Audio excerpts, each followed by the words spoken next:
বছর ধরে এই রাস্তাটি ভাঙা ছিল? সিপিএম আমলের পর থেকে রাস্তা কিছু করা হয়েছে না।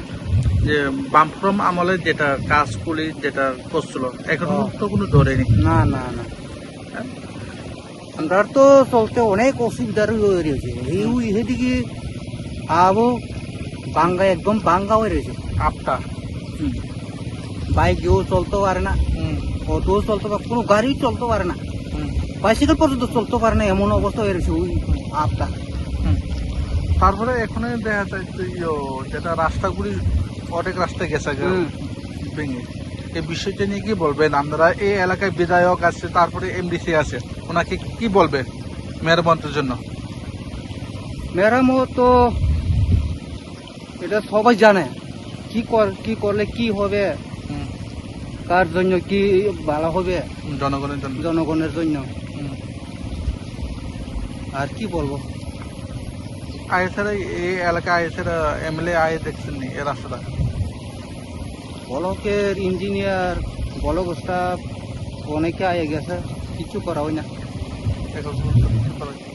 কত বছর হয়েছে বুঝতো এভাবে ভিজিট করে গেছিল?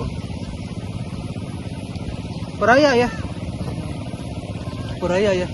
আয়েছেরা খালি দেখে যায়, মাথা দিয়া যায়। আপনারা এই এলাকায় এমএলএ কে? আগে আসল স্বপ্না ওই এখন বর্তমানে এমবিসি জগদীশ দেব বর্মা। এই রাস্তা আয়েছেরা ভিজিট করছেন যে কোনো সময় দেখছেন? এরপরে তো 1 বছর পরে আমি তো দেখছি না। আপনারা তো বুথ দিচ্ছেন যেটা সুযোগ সুবিধা পাওয়ার জন্য, রাস্তাঘাট ভালোর জন্য, পানীয় জল সুবিধার জন্য, তারপরে বিভিন্ন সুবিধাতে আপনারা ভোট দিয়েছে, ওনাকে পাস করেছে। এই বিষয়টি নিয়ে কি বলবেন?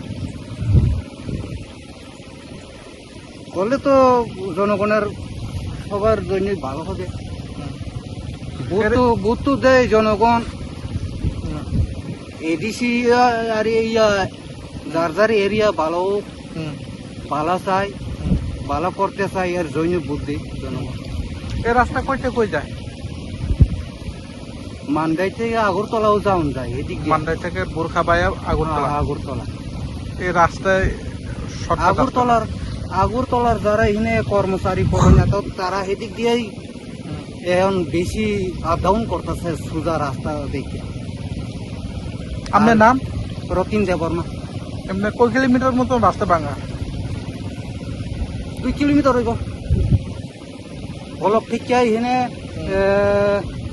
1.5 কিলোমিটার হইব, একটা আনুমানিক। ওই টিলা পর্যন্ত।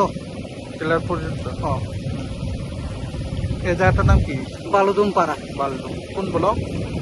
মান্দাই ব্লক। মান্দাই ব্লক, আর বলগড় থেকেই বালুদুম।